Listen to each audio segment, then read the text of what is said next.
একি তোমরা দুই বৌমা আজকে শুধু ফুচকা বানিয়েছো? ভাত ডাল শাকসবজি মাছ কোথায় গেল? তোমরা ফুচকা খেতে ভালোবাসো বলে কি আমরাও ফুচকা খেতে ভালোবাসি? এমনিতেও বেশিরভাগ দিন রাত্রিবেলা তোমরা দুই বৌমা আমাদের রুটি সবজির বদলে ফুচকা খাওয়াও।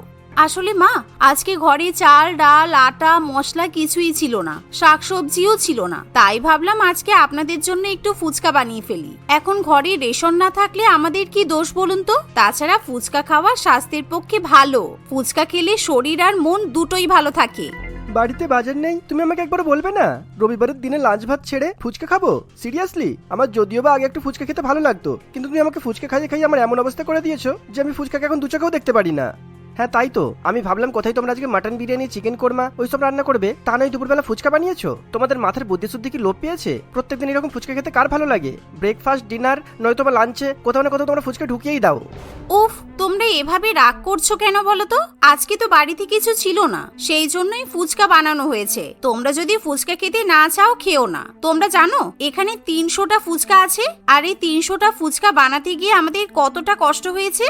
তোমরা যখন কষ্ট করে ফুচকা বানিয়েছো তোমরাই খাও, আমরা অনলাইনে খাবার অর্ডার করে খেয়ে নেবো।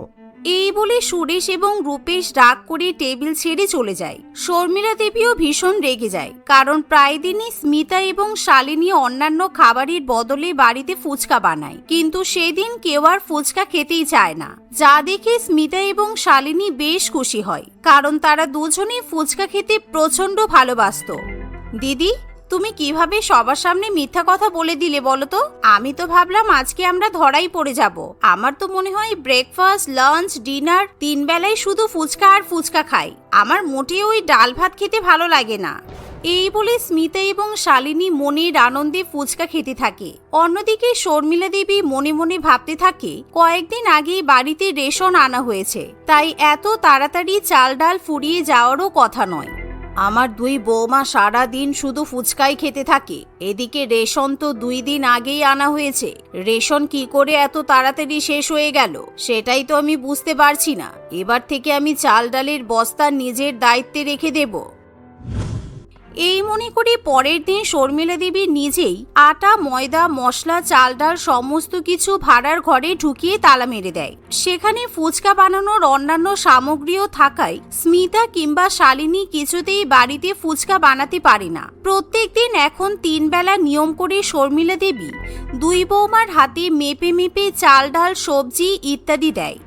কি আপনি তো শুধু চাল ডাল আর মশলাই দিচ্ছেন, আটা ময়দা চাট মশলা এগুলো তো কিছুই দিচ্ছেন না। আপনি তো জানেন আমরা দুই বৌমা একবেলা ফুচকা না খেলে থাকতে পারি না। আপনি এভাবে আমাদের ফুচকা না খাইয়ে রাখবেন? তোমরা যাতে ফুচকা বানিয়ে আমাদের আর জ্বালাতন করতে না পারো সেই জন্যই এই ব্যবস্থা করেছি, কারণ তোমাদের আটা আর ময়দা দিলে তোমরা প্রত্যেক দিনই ফুচকা বানাতে থাকো।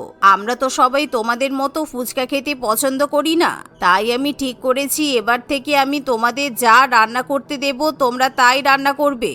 শাশুড়ি মায়ের কথা শুনে স্মিতা কিংবা শালিনী কিছুই বলতে পারে না, কিন্তু দুই বৌমার ভীষণই ফুচকা খেতে ইচ্ছা হয়, তাই তারা ঠিক করে পাড়ার দোকানে ফুচকা খেতে যাবে। বিয়ের পর থেকে স্মিতা এবং শালিনী সবসময় বাড়িতেই ফুচকা বানাতো। তারা দুজনে বাইরে খুব একটা যেত না, কিন্তু সেদিন তারা পাড়ার স্টলে ফুচকা খেতে চলে যায়। ওরে বাপরে দিদি, দেখো কত রকমের ফুচকা বিক্রি হচ্ছে। চকলেট ফুচকা, দই ফুচকা, জেলি ফুচকা, চাটনি ফুচকা, এত রকমের ফুচকা হয় আমি তো প্রথমবার দেখছি। যাক, মা আমাদের বাড়িতে ফুচকা না বানাতে দিয়ে ভালোই করেছে। এবার তো মনে হচ্ছে আমি সারাদিনই ফুচকা স্টলে বসে বসে ফুচকা খেতে থাকবো। এই বলে তারা দুজনে এত বেশি বেশি ফুচকা খায় যে অন্য লোকেরা সেই স্টলে গিয়ে ফুচকা খেতেই পারে না। আরে ও মেয়ে, তোমাদের কি ফুচকা খাওয়া শেষ হলো? আধ ঘন্টা ধরে দাঁড়িয়ে আছি, তখন থেকে ফুচকা খেয়েই যাচ্ছ। তোমাদের জন্য তো ফুচকাওয়ালা আমাদেরও ফুচকা দিতে পারছে না, এবার একটু সরো, বাকিরাও তো ফুচকা খাবে নাকি? কেন সরবো শুনি? আমরাও তো টাকা দিয়ে ফুচকা খাচ্ছি। এই যে ফুচকাওয়ালা, তোমার এই সব ফুচকা আজকে আমরা খাবো। তোমরা আর অন্য কোনো কাস্টমারকে ফুচকা দেবে না। তুমি বলো তোমার এই সব ফুচকার দাম কত হবে? সে কি, আপনি পুরো স্টলের ফুচকা কিনে নেবেন? ঠিক আছে, কিনতেই পারেন, তবে আমাকে 8,000 টাকা দিতে হবে। শালিনী তখনই ফুচকাওয়ালাকে পেমেন্ট করে দেয়। এভাবেই দুই যা সেদিন মন ভরে বাইরে থেকে ফুচকা খেয়ে বাড়িতে ফিরে যায়। এমন সময় বাড়িতে গিয়ে তারা শর্মিলা দেবীর দেওর জয়ন্ত বাবুকে দেখতে পায়। এই যে তোমরা কোথায় গিয়েছিলে? তোমাদের জয়ন্ত কাকু কখন থেকে তোমাদের জন্য অপেক্ষা করছে। দেখো কাকিমা তোমাদের জন্য নিজে হাতে খিচুড়ি বানিয়ে পাঠিয়েছে, কেমন হয়েছে বলো? এই রে, এখনই তো অনেক ফুচকা খেয়ে এলাম, তারপর আবার জয়ন্ত কাকু যা বাজে খিচুড়ি বানায়, তারপর আবার কাকিমা যা বাজে খিচুড়ি বানায়, এখন আমার পক্ষে খিচুড়ি খাওয়া সম্ভব নয়। এখন যদি খিচুড়ি খাই আমাদের নিশ্চয়ই পেট খারাপ করবে। আসলে মা, আমার এখন খিদে নেই, তাছাড়া আমি ডায়েট করছি, তাই এখন আমি আর খিচুড়ি খেতে পারবো না। তবে কালকে আমাদের চিট ডে আছে, কালকেই না হয় একবার খিচুড়িটা খেয়ে দেখে নেব। থাক শর্মিলা, আমি আমার হাতের খিচুড়িটা এখানে এনেই ভুল করেছি, অন্য বাড়িতে দিয়ে আসলে ভালো হতো। তোর দুই বৌমা এতই মডার্ন যে বয়স্কদের কিভাবে সম্মান করতে হয় সেটাই ভুলে গেছে। ছি ছি ছি। আরে না না, তুই এভাবে কেন বলছিস? আমার দুই বৌমা এখনই খিচুড়ি খাবে। বড় বৌমা ছোট বৌমা এখনই কাকুর পাশে বসে খিচুড়ি দুটো শেষ করো। আমি থাকতে তোমাদের এরকম ডায়েট করা একদম বার করে দেব। শাশুড়ি মায়ের চাপে পড়ে স্মিতা এবং শালিনী যেই না খিচুড়ি খেতে শুরু করে তখনই তারা দুজনে বমি করে ফেলে, আর বমি করার সাথে সাথে অনেকগুলো ফুচকাও বাইরে বেরিয়ে আসে। ছি ছি ছি ছি, আমার খিচুড়ির এইরকম অপমান! আজকে আমার ছেলের বিয়ে ঠিক হয়েছে বলে আমি ভাবলাম তোদের সবাইকে ভালো খিচুড়ি রান্না করে খাওয়াই, কিন্তু তোর অভদ্র বৌমারা যে এরকম কাণ্ড করে বসবে কে জানে। ওয়াক্থু। আপনার ছেলের বিয়ে ঠিক হয়েছে সে তো খুব ভালো কথা, কিন্তু আপনি এই খিচুড়ি এনেছেন কেন? অ্যাটলিস্ট আমাদের জন্য ফুচকা নিয়ে আসতে পারতেন। আজকাল খিচুড়ি কে খায়? কালকে পাড়ার মৎস্যপে খিচুড়ি দিচ্ছিল, আপনি সেই খিচুড়িগুলো নিশ্চয়ই খেতে পারেননি, তাই আমাদেরকে এনে দিয়েছেন। আপনি তো খুব ভালো করেই জানেন আমরা দুই বৌমা ফুচকা খেতে ভালোবাসি, তাহলে আমাদের জন্য ফুচকা না এনে খিচুড়ি কেন আনতে গেছেন? এরা হয়তো বুঝতে পেরে গেছে যে ওদেরকে আমি বাসি খিচুড়ি এনে দিয়েছি। উফ, আমার বউটারও কোনো জ্ঞান বুদ্ধি নেই, ওই বাসি খিচুড়িগুলোই প্যাক করে দিয়েছে। কিন্তু এদের সামনে তো কিছুতেই মান সম্মানটা নষ্ট করা যাবে না। জয়ন্তবাবু মনে মনে এই ভেবে বলে, ছি ছি ছি, তোমরা এরকম কথা বলতে পারলে? আমি তোমাদের ভালোবেসে খিচুড়ি এনে দিলাম, আর তোমরা আমার নামে এরকম মিথ্যা অপবাদ দিলে। বৌদি, তুমি কিন্তু তোমার বৌমাদের একদমই ভালো শিক্ষা দাওনি। এভাবেই জয়ন্তবাবু শর্মিলা দেবীকে অনেক কথা শুনিয়ে সেখান থেকে চলে যায়, যার ফলে শর্মিলা দেবী তার দুই বৌমাকে ভীষণই বকাবকি করে। কিন্তু স্মিতা কিংবা শালিনীর তাতে কিছুই যায় আসে না। তারা পরের দিন আবার বাড়ির বাইরে বেরিয়ে অনেক অনেক টাকা দিয়ে ফুচকা খেয়ে আসে। দেখতে দেখতে এভাবে এক সপ্তাহ কেটে যায়। এরই মধ্যে জয়ন্তবাবুর ছেলে সুনীলের বিয়ে এগিয়ে আসে। তাই একদিন জয়ন্তবাবুর স্ত্রী দীপিকা দেবী শর্মিলা দেবীকে ফোন করে বলে, আগের দিন তো তোমার দুই বৌমা আমাদের ফুচকা নিয়ে খুব অপমান করলো, এবার আমার ছেলের বিয়েতে 5টা ফুচকা স্টল বসিয়েছি, তোমার বৌমাদের কত ফুচকা খাওয়ার শখ খেয়ে যাবে। আর শোনো, তোমার ছেলের বিয়েতে আমরা যেমন সোনা গহনা দিয়েছিলাম, আমার ছেলের বিয়েতেও যেন সেরকম ভালো ভালো সোনা গহনা দেয়া হয়। এই বলে দীপিকা দেবী ফোন কেটে দেয়। এদিকে শর্মিলা দেবী সেদিনই সোনার দোকান থেকে একটা বড় নেকলেসের সেট কিনে নিয়ে আসে। সুনীলের বিয়ের দিন সেই গহনার বাক্সটা শর্মিলা দেবী শালিনী এবং স্মিতার হাতে দিয়ে বলে, আগের দিন তো আমার মান সম্মান শেষ করে দিয়েছো, আমি আর আজকে ওদের সামনে মুখ দেখাতে পারবো না। তোমাদের কাকু বিয়েতে 5খানা ফুচকা স্টল বসিয়েছে, যত ইচ্ছা হয় ফুচকা গিলে এসো। এই গহনার বাক্সটা মনে করে তোমাদের কাকি শাশুড়ির হাতে দিয়ে দেবে। শাশুড়ির কথা শুনে শালিনী এবং স্মিতা অত্যন্ত খুশি হয়। তারা তখনই নাচতে নাচতে বিয়ে বাড়িতে চলে যায়। বিয়ে বাড়িতে যাওয়ার পর তারা এদিক ওদিকে না তাকিয়ে সোজা ফুচকা স্টলের সামনে গিয়ে উপস্থিত হয়। দিদি, মা তো এই গহনার বাক্সটা কাকিমার হাতে দিতে বলেছে, চলো আগে আমরা গিফটটা দিয়ে আসি, তারপর না হয় মজা করে ফুচকা খাবো। আরে পাগল হয়েছিস নাকি? বিয়ে বাড়িতে যদি আমরা লেট করে ফুচকা খাই তাহলে লোকজন তো সব ফুচকা শেষ করে ফেলবে, সবার আগে আমাদেরই ফুচকা খেতে হবে। আরে বাবা, গিফট তো আমরা পরেও দিতে পারবো, এমনিও তো আমাদের নিজের বাড়ির লোক, আগে ফুচকা খেয়ে নিই তারপর গিফট দিয়ে আসবো, চল। এই বলে তারা দুজনই আনন্দ করে ফুচকা খেতে থাকে। গহনার বাক্সের কথা তাদের খেয়াল থাকে না। অনেকক্ষণ কেটে যাওয়ার পর শর্মিলা দেবী স্মিতাকে ফোন করে বলে, কি হলো, তোমাদের যে গহনার বাক্সটা দিয়েছিলাম সেটা তোমরা কাকি শাশুড়ির হাতে দিয়েছো তো? তোমাদের কাকি শাশুড়ি কি বললেন? ওনার গহনাটা পছন্দ হয়েছে তো? এমন সময় স্মিতার খেয়াল হয় গহনার বাক্সটা তার হাতে নেই। আসলে ফুচকা খেতে অসুবিধা হবে বলে স্মিতা গহনার বাক্সটা কোথায় যেন রাখে সেটা মনে করতে পারে না। রে, গহনার বাক্সটা তো খুঁজে পাচ্ছি না। গহনার বাক্স খুঁজে পাচ্ছ না মানে? তুমি গহনাটা দীপিকার হাতে দাওনি? তার মানে তোমরা ফুচকা খেতে গিয়ে আমার গহনার বাক্স হারিয়ে ফেলেছো? ওতে 5 লক্ষ টাকার গহনা ছিল। শাশুড়ি মায়ের কথা শুনে স্মিতা ভয়ের চোটে তখনই ফোন কেটে দেয়। এমতাবস্থায় শর্মিলা দেবী তখনই ঘটনাস্থলে গিয়ে উপস্থিত হয়, কিন্তু তারা কোথাও সেই গহনার বাক্স খুঁজে পায় না, যার ফলে দীপিকা দেবী শর্মিলা দেবীকে চূড়ান্ত অপমান করে। এতে করে শর্মিলা দেবী এতটাই রেগে যায় যে সে তখনই তার দুই বৌমার বাপের বাড়ির লোকেদের ফোন করে বাড়িতে ডাকে। দেখুন, আপনারা আপনাদের মেয়েদেরকে বাপের বাড়িতে নিয়ে যান, যদি ভালো করে শিখিয়ে পড়িয়ে শ্বশুর বাড়িতে পাঠাতে পারেন তাহলেই পাঠাবেন, না হলে পাঠানোর কোনো দরকার নেই। প্রত্যেক দিন ফুচকা ফুচকা করে আমাদের মাথাটা খারাপ করে রেখেছে। দুই ফুচকা পাগল বউয়ের জ্বালা আর সহ্য করা যাচ্ছে না। মা, আপনি আমাদের ক্ষমা করে দিন, আমরা জীবনে কখনো ফুচকা খাবো না। হ্যাঁ মা, আমরা বুঝতে পারিনি আজকে ফুচকা খাওয়ার জন্য আমাদের এত বড় ক্ষতি হয়ে যাবে। আমরা কথা দিচ্ছি আজকের পর থেকে আমরা আর ফুচকা খাবো না। আমরা ছোটবেলা থেকে স্মিতাকে ফুচকা খেতে অনেকবার বারণ করতাম, কিন্তু ও কিছুতেই আমাদের কথা শুনতো না। না বাবা, আমি কথা দিচ্ছি এরপর আমরা আর কখনো ফুচকা খাওয়ার জন্য পাগলামি করব না। আপনি ওদের আরেকটা চান্স দিয়ে দেখুনই না, যদি এর পরেও ফুচকা নিয়ে আপনাদের সঙ্গে কোনো রকমের ঝামেলা সৃষ্টি করে তাহলে আমি কথা দিচ্ছি আমি আমার মেয়েকে আমাদের বাড়িতে ফিরিয়ে নিয়ে যাব। শর্মিলা দেবীকে স্মিতা এবং শালিনীর বাবা মা অনেক অনুরোধ করায় শেষ পর্যন্ত শর্মিলা দেবী দুই বৌমাকে ক্ষমা করে দেয়। তবে সেই ঘটনার পর থেকে স্মিতা এবং শালিনীর এমন শিক্ষা হয় তারা আর কখনো ফুচকা খাওয়ার জন্য পাগলামি করে না। কালীপদ তার স্ত্রী মধুলিকার সঙ্গে মহেশচন্দ্রপুর নামক গ্রামে বাস করত। তাদের একটা 5 বছরের মেয়ে ছিল। মধুলিকা দ্বিতীয়বারের জন্য আবার গর্ভবতী হয়েছিল। কালীপদ পেশায় একজন ফুচকা বিক্রেতা ছিল। সে তাদের গ্রামের লোকাল বাজারে ঠেলা গাড়ি করে ফুচকা বিক্রি করত। এই যে দাদা, আমাকে 50 টাকার ফুচকা প্যাক করে দাও, আমি বাড়ি নিয়ে যাব। টক জল আর আলু মাখা বেশি করে দেবে। হ্যাঁ হ্যাঁ দিচ্ছি, দাঁড়ান। ফুচকাওয়ালা ভাই, আমাকে ফুচকা দাও দেখি। হ্যাঁ ফুচকা দেবো দাদা, চাটনি ফুচকা দেবো নাকি টক জল দিয়ে দেবো? যা ইচ্ছা দাও, তোমার সব ফুচকার স্বাদই খুব ভালো হয়। এভাবে ফুচকা বিক্রি করে কালীপদ সংসার মোটামুটি ভাবে চলে যাচ্ছিল। কিন্তু কিছুদিন পর বর্ষাকাল শুরু হতেই তার ফুচকার বিক্রি একেবারে বন্ধ হয়ে যায়। তার দোকানে আর কেউই ফুচকা খেতে আসে না, কারণ বৃষ্টিতে কেউ দরকার ছাড়া বাইরে বেরোতো না। তাদের গ্রামটা খুব বেশি উন্নত না হওয়ায় বেশি পরিমাণে বৃষ্টি হলেই চারিদিকে জল জমে যেত। এই নিয়ে কালীপদ খুব চিন্তায় পড়েছিল। কি গো, তুমি এভাবে রোজ রোজ বৃষ্টিতে ভিজে ভিজে ফুচকা নিয়ে বেরোচ্ছ, কেউ তো ফুচকা খেতে আসে না।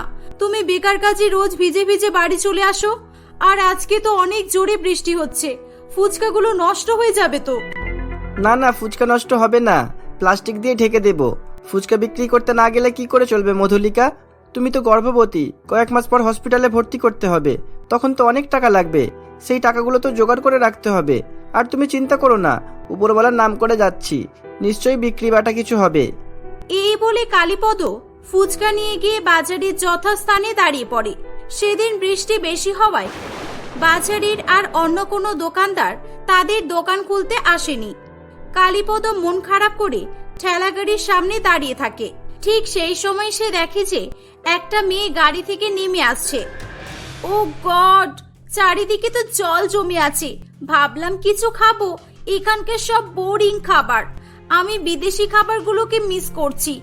ও, এখানে তো একটা ফুচকাওয়ালা আছে, কিন্তু ফুচকা তো খাই না আমি। অহনাকে ঠেলাগাড়ি থেকে হেঁটে হেঁটে আসতে দেখে কালীপদ খুব খুশি হয়ে যায়। সে মনে মনে ভাবে, এই বুঝি মেয়েটা তার দোকানে ফুচকা খেতে আসবে। হ্যালো, এত বৃষ্টিতে সব দোকান বন্ধ আর আপনি ভিজে ভিজে ফুচকা নিয়ে দাঁড়িয়ে আছেন? বাইরে তো কেউ নেই, কেউ তো ফুচকা খেতে আসছে না। আপনি তো এসেছেন ম্যাডাম, আপনি খান না ফুচকা, খেয়ে দেখুন, খুব ভালো লাগবে। নো নো, আমি ফুচকা খেতে পছন্দ করি না একটু। আমি বিদেশে যাওয়ার আগে অনেক ফুচকা খেতাম, কিন্তু এখন লাইক করি না। আচ্ছা, কেউ যখন ফুচকা খেতে আসছে না, তাহলে আপনি দাঁড়িয়ে দাঁড়িয়ে বৃষ্টিতে ভিজছেন কেন? বাড়ি চলে যান, কেউ আসবে না এই বৃষ্টিতে ফুচকা খেতে। বাড়ি চলে গেলে কি আর পেট চলবে ম্যাডাম? আমাদের গরিবদের জীবনে অনেক দুঃখ কষ্ট আছে। একদিন কেনাবেচা না হলে উনুনে হাঁড়ি চাপানো বন্ধ হয়ে যায়। আমাদের জন্য শীত গ্রীষ্ম বর্ষা সব সমান, বুঝেছেন? সব সিজনেই আমাদের কষ্ট করতে হয়। বাড়িতে একটা বাচ্চা মেয়েও আছে, গর্ভবতী বউও আছে, তাদেরকে তো আর না খাইয়ে রাখতে পারবো না। কালীপদর কথা শুনে অহনার খুব মায়া হয়। আসলে অহনা ওই গ্রামেরই মিস্টার মনোহর বাবুর একমাত্র মেয়ে ছিল। মনোহর বাবু ওই গ্রামের সবচেয়ে ধনী লোক ছিলেন। অহনা ছোটবেলায় বিদেশে পড়াশোনা করতে চলে গিয়েছিল। দীর্ঘ 10 বছর পর সে আজই প্রথম বাড়িতে ফিরে এসেছে। আর সেদিনই মুষলধারায় বৃষ্টিপাতও শুরু হয়। অহনা জানালা দিয়ে বৃষ্টি দেখে খুব উত্তেজিত হয়ে পড়েছিল। ওয়াও, কত সুন্দর লাগছে গাছের সবুজ পাতাগুলো দেখতে। বৃষ্টিকে এত ভালোভাবে আগে আমি কোনোদিনও উপলব্ধি করিনি। এতদিন পর গ্রামে ফিরে এসে আমি এত ভালো দৃশ্য দেখতে পাবো ভাবতেও পারিনি। আমি এখনই বাইরে যাব। অহনা, তুমি কোথায় বেরোচ্ছ এখন? এই তো এলে তুমি, আর বাইরে এত বৃষ্টি হচ্ছে, তুমি এখন কোথায় যাবে? মম, বৃষ্টি হচ্ছে বলেই তো বাইরে যেতে ইচ্ছা করছে। প্লিজ মম, যেতে দাও না। আমি এই বৃষ্টিতে একটু আমাদের গ্রামটা ঘুরে ঘুরে দেখতে চাই, প্লিজ মা। আচ্ছা, তাহলে কার নিয়ে যাও। কার থেকে নামবে না, একদম ভিজবে না কিন্তু। অহনা তার পার্সোনাল কার নিয়ে বাড়ি থেকে বেরিয়ে পড়ে। সে রাস্তাঘাটে শুধু জল আর জল ছাড়া আর কাউকেই দেখতে পায়নি। কিন্তু কালীপদকে প্রচন্ড বৃষ্টির মধ্যে ফুচকা নিয়ে দাঁড়িয়ে থাকতে দেখে সে বড্ড অবাক হয়ে তার কাছে এসেছিল। আহারে, আপনার পরিবারের অবস্থা তো খুবই খারাপ তাহলে। আচ্ছা, আপনি এক কাজ করুন না, এই নিন, আমার কাছে তো এখন বেশি টাকা নেই, মাত্র 10,000 টাকাই আছে। আপনি এই টাকাটা নিয়ে আপনার সংসার চালান। এইভাবে বৃষ্টিতে আর ফুচকা বিক্রি করবেন না। ক্ষমা করবেন ম্যাডাম, আমরা গরিব হতে পারি, কিন্তু উপরওয়ালা আমাদের পরিশ্রম করে টাকা রোজগার করার ক্ষমতা দিয়েছেন। আমি আপনার এই টাকা নিতে পারবো না। আপনি প্লিজ খারাপ ভাববেন না। আচ্ছা ছাড়ুন, এক কাজ করুন, দিন আমাকে ফুচকা খাওয়ান দেখি, ভালো করে বানাবেন কিন্তু। কালীপদ খুব খুশি হয়ে ফুচকা বানিয়ে অহনাকে খেতে দেয়। বেশ কয়েকদিন ধরে বৃষ্টি হওয়ায় আর আকাশে রৌদ্র না থাকায় কালীপদ ফুচকা তৈরি করে রোদে শুকাতে দিতে পারেনি। তাই তার সব ফুচকাগুলোই নরম হয়ে গিয়েছিল। অহনা অনেকদিন পর ফুচকা মুখে দেয়। ফুচকা খেয়ে সে বলে, ওয়াও, আপনার ফুচকাগুলো তো সত্যি দারুণ টেস্টি। আমাকে আরো ফুচকা দিন। এক কাজ করুন, আপনি 100 টাকার ফুচকা দিন। হ্যাঁ, একটু আগেই তো বললেন আপনি ফুচকা খেতে পছন্দ করেন না, আর একটা খেতেই আপনার এত ভালো লেগে গেল। 100 টাকার ফুচকা খাবেন বলছেন, আপনি খেতে পারবেন তো? হ্যাঁ হ্যাঁ পারবো, আপনি দিন না। অহনা 100 টাকার ফুচকা খেয়ে সেখান থেকে চলে যায়। 100 টাকা পেয়ে কালীপদ খুবই খুশি হয়। যাক, এই বৃষ্টির মধ্যে যে 100 টাকা বিক্রি হবে আমি এটা তো কল্পনাই করিনি। আজকে তো আর না খেয়ে থাকতে হবে না। তাহলে যাই, কিছু চাল ডাল কিনে নিয়ে যাই। বর্ষাকালের সময় হওয়ায় বৃষ্টি প্রায় প্রত্যেক দিনই পড়তো। কালীপদ রোজ বৃষ্টির মধ্যেই ফুচকা নিয়ে বেরিয়ে পড়তো। অহনাও প্রত্যেকদিন কালীপদর কাছে ফুচকা খেতে আসতো। সে কখনো 100 টাকার, আবার কখনো 200 টাকারও ফুচকা খেয়ে নিত। এই জলকাদা বৃষ্টির মধ্যে অহনা ছাড়া কালীপদর কাছে আর অন্য কেউ ফুচকা খেতে আসতো না বললেই চলে। এভাবেই বেশ কয়েকদিন চলতে থাকে। প্রত্যেকদিন বৃষ্টিতে ভেজার ফলে কালীপদর খুব জ্বর হয়। তাই সেদিন সে আর ফুচকা নিয়ে বেরোতে পারেনি। ওদিকে অহনা প্রত্যেক দিনের মতোই ফুচকা খেতে চলে আসে। এ কি, ফুচকাওয়ালা দাদাটা আজকে বসেনি কেন? কি ব্যাপার? ফুচকাওয়ালা দাদার বাড়িটা কোথায় যেন বলেছিল, দেখি তো খুঁজে পাই কিনা। অহনা কালীপদর বাড়ি খুঁজতে খুঁজতে সেখানে পৌঁছে যায়। তুমি আজকে আমাকে বেরোতে দিলে না। যাই হোক, 100-200 টাকা করে তো অন্তত আসছিল, সংসারটা তো চলে যাচ্ছিল টেনে টুনে। তুমি তো জানোই বাড়িওয়ালা এই মাসের মধ্যে বাড়ি ভাড়া না পেলে আমাদের বের করে দেবে বলেছেন। হ্যাঁ, আমি জানি সব, কিন্তু রোজ রোজ বৃষ্টিতে ভিজে তোমার কি অবস্থা হয়েছে দেখেছো? তোমার গা তো জ্বরে পুড়ে যাচ্ছে। আর আমি তোমাকে কিভাবে ফুচকা বিক্রি করতে যেতে দিতাম বলো তো? অল্প কিছু টাকাও যদি বাড়িওয়ালাকে দিয়ে হাতে পায়ে ধরতাম তাহলেও তো কিছু একটা ব্যবস্থা হতো। প্রত্যেক দিনই একইভাবে বৃষ্টি পড়ছে। আগে আমাদের কত বেচা কেনা হতো, কোনোই সমস্যা হতো না।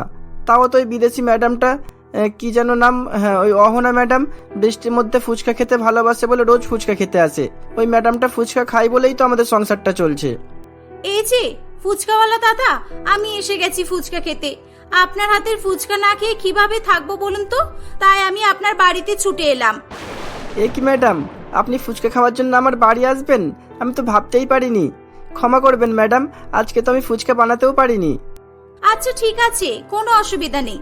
আপনি এক কাজ করবেন, কালকে থেকে আপনি আমার বাড়িতে গিয়ে ফুচকা দিয়ে আসবেন। আর হ্যাঁ, কালকে 500 টাকার ফুচকা দিয়ে আসবেন, আমরা সবাই মিলে খাবো। এই বলে অহনা অ্যাডভান্স 500 টাকা দিয়ে সেখান থেকে চলে যায়।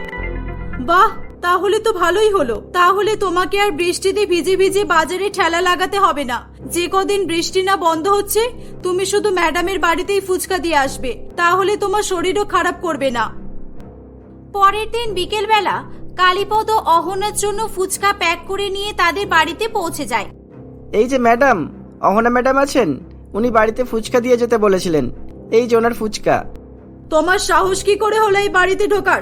যাও এখান থেকে, বেরিয়ে যাও। কে ঢুকতে দিল তোমাকে? আমার বিদেশি মেয়ে তোমার কাছে ফুচকা খেয়ে ওর শরীর খারাপ করেছে, পেট ব্যথায় ছটফট করছে মেয়েটা। যাও, বেরিয়ে যাও বলছি। সিকিউরিটি, একে বের করো এখান থেকে। এভাবেই অহনার মা নূপুর কালীপদকে উল্টোপাল্টা বলে সেখান থেকে তাড়িয়ে দেয়। কালীপদ মন খারাপ করে বাড়ি ফিরে যায়।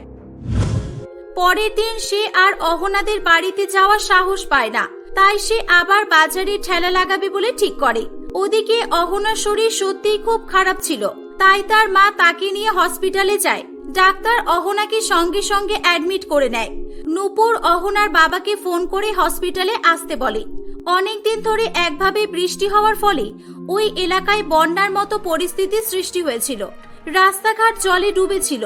মনোহর বাবু গাড়ি নিয়ে হসপিটালে যেতে গিয়ে তার গাড়ির চাকা একটা বড় গর্তে পড়ে যায়। কালীপদ মনোহর বাবুর এই অবস্থা দেখে খুব ভয় পেয়ে যায়।